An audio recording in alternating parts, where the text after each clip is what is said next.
Cranky Dave here. Well, let's do a quick walk around.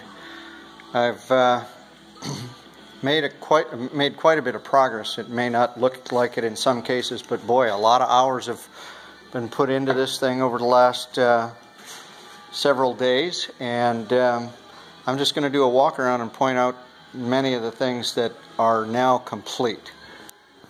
We'll start off here. The exhaust is now fully mounted and fixed to the bike. I've chosen to go with the expanded open drags, and I built a bracket because the bracket for the footboard that I need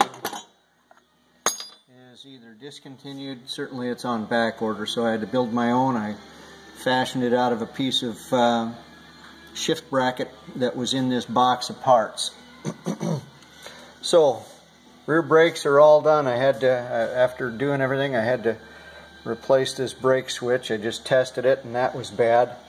I've been trying for some time to figure out where to mount this horn. The horn is supposed to go on the left side, right around between the cylinder jugs.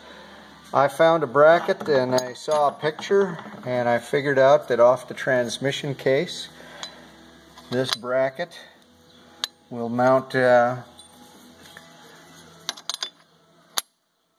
right about here, and I can fashion the horn in there, and it should sit about like that, and you know, kind of camouflage the oil lines and what have you, which is the other thing I just finished, putting new clamps on the hoses and routing them, zip tying them to the center pipe of the frame in order to prevent them from touching the hot exhaust.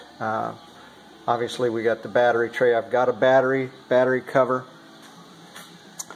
The entire front set of brakes now is all done. I'm going to get around out of the light here and take a better look. So we finally have clutch controls, we have forward brake controls, the brakes are bled, the switches are on, the grips are on. All of that is finalized and working. So off to some of the other things. I put a new guide in the primary chain and adjusted it, took the slack down to about 5/8 of an inch.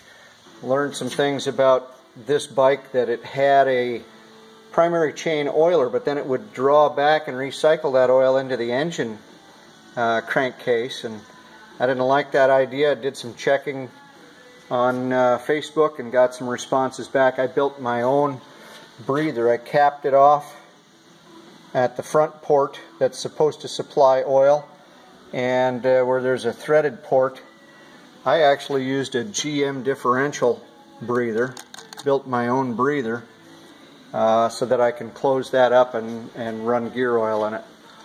We're ready to add oil. I've got the plug wires on, and the next thing is going to be adding the wiring harness. I've got the oil tank in here, and I've got it so I can flip the seat up. The springs for the seat are coming, and I'm going to start adding oil. We're getting close. I'm hoping by the weekend to be able to try to fire it.